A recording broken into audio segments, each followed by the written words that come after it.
just crazy and wild. Obviously, first thing that comes to mind is pretty speechless.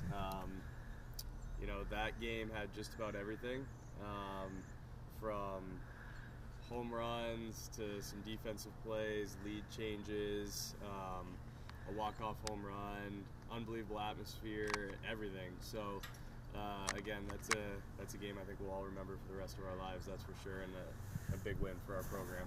And a lot of people saying, how would you rank it as for here, let's say in this facility? I mean, I played in the regional here, so obviously that's pretty memorable just given like the it being a postseason game, but I would say that's probably up there for Missouri State athletics in the best non-postseason sporting event ever. When all things are considered, who we're playing, how the game went, and then the crowd. I mean, 6,500 fans, that's absolutely incredible. You mentioned right there, you gotta imagine it's the first time in program history you've outdrawn the Miami Marlins on a Tuesday night like that. I mean, just the magnitude of that kind of stuff, on top of it being a night of remembering sign man. Like, it kind of seems like every single thing that could go right went your way, right? Yeah, magical night for sure. I think it does show that just the growth of college athletics and college baseball. I mean, a Tuesday night game for a non-Power 4 program drawing 6,500 fans is remarkable. And it's look, college baseball is really, really exciting to watch right now. There's some really talented players that, with the draft being a little shorter, that, make it to campus out of high school, and then also that maybe return for senior years, and then you add in the transfer portal and all that stuff. It's just made the game really exciting. It's something that I'm very grateful to be a part of, and last night was, I don't know, I didn't get much sleep. It was pretty cool. Too, when you kind of think about just how big that is for you guys, the RPI going forward, all that kind of stuff. Like, you guys have really put yourself in a position this year to, even if you didn't win that conference championship at the end of the year, to still have a great shot at the tournament. How big was that just long-term, the win on top of everything else? Yeah, when we put together the schedule at the beginning of the year, we knew that first stretch of the season was going to be tough. And then when you also factored in, starting with Liberty on the road and then having DBU on the road pretty early in conference, we knew the first half of the season was going to be hard.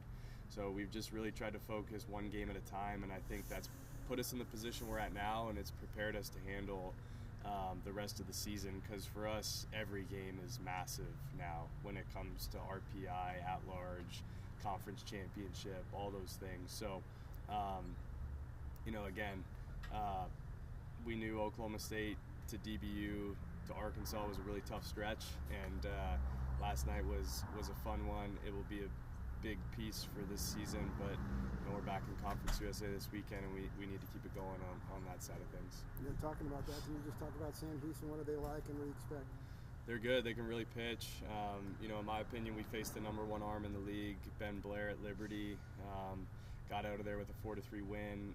Their Friday night guy is going to be the second best pitcher in the league, in my opinion. Really, really good. We faced him last year. He was a sophomore. It was a battle, and he's thrown the ball exceptionally well on Fridays this year. So, honestly, just looking at the league, there's no breaks. It's not easy. It's going to be tough, and that's why just one game at a time is really important for us. And been proud of this group, handling this season that way. Sunday was tough. We were up on DBU, chance to take a series, and kind of fell apart. But to be able to turn around and play with that kind of heart and fight last night just speaks to the team we got. Yeah, I think you kind of nailed it right there. 3 games back, and Jack State is leaving everyone. DBU's got the hammer on you right now after that loss in the series.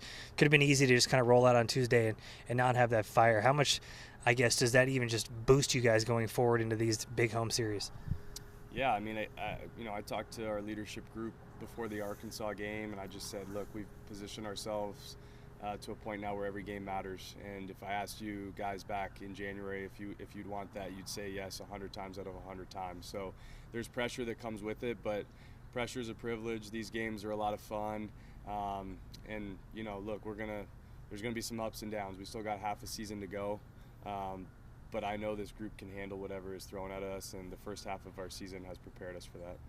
So let's swing back to Arkansas. You got them on the 21st down there.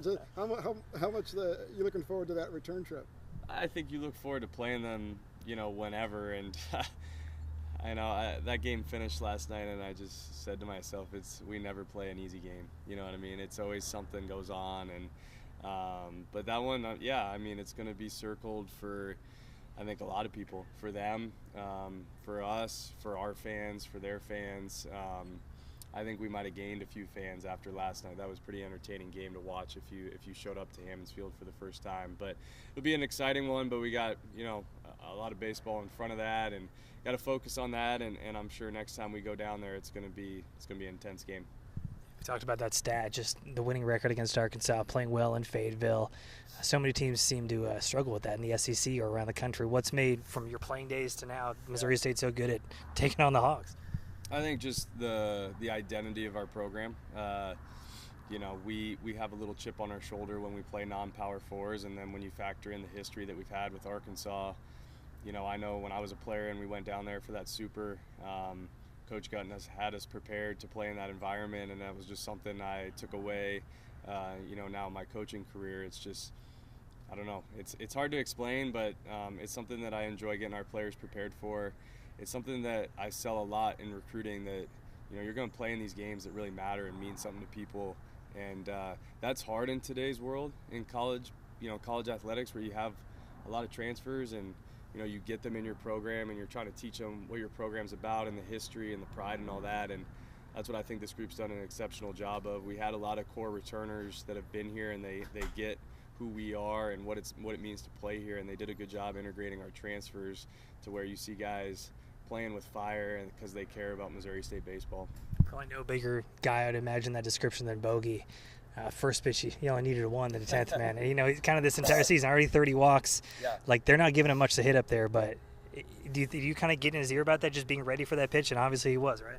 Yeah, I mean, honestly, I felt like, the first half of his season has had some ups and downs, like you said, maybe some people not pitching to him a ton, but just felt like his big moment was coming at some point this year, and that was his last night. And no, before the at-bat, the only thing I told him was, look, I want you to take this at-bat like it's the last one in your life, and you got 3 swings, and I want you to swing to hit the ball out of the yard. And I was saying it for 2 reasons. One, because I wanted him to just be free. I think it's easy to get a little tense in that moment with the chance to win the game, but 2, I wanted the game to be over because I was done making pitching decisions because I wasn't very good at it last night. Sounds like earth on the line. We're going to Bogey for the at-bat at this point. And how about just the 9th, too? I don't want to overlook that. I mean, 2-run bomb in that kind of spot right there. It just felt like, I can't get enough of the magic for the night, but just that situation as well. Yeah, I sat down on my couch last night, and I said to my wife, I still can't believe Gabe Ressler hit that home run.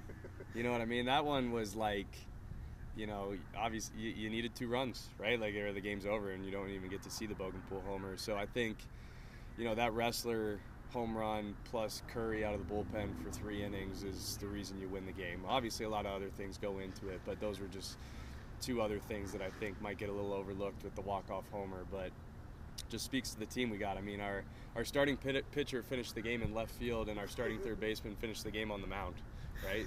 That's who we are. We're blue-collar, and we'll do pretty much whatever it takes to win. Last one. Do you have any more, Dan? I got one more. Just when we talk to some of the other coaches in Missouri State, especially like Conzo Martin, when he's trying to put together his non-con stuff, a lot of in there, there'd be the highest level Power 5 schools won't schedule these kind of, I guess, mid-major, the next 4, if you want to call it that. Doesn't seem to be that way in baseball. Do you think that is an extremely beneficial thing to us? Is like we don't lose these kind of midweek matchups we wouldn't see in conference play? Yeah, it is becoming an issue, in some other sports with basketball, where you're just seeing the high majors, scared to, I don't want to say scared, but just unwilling to schedule the mid-majors for whatever reasons they decide.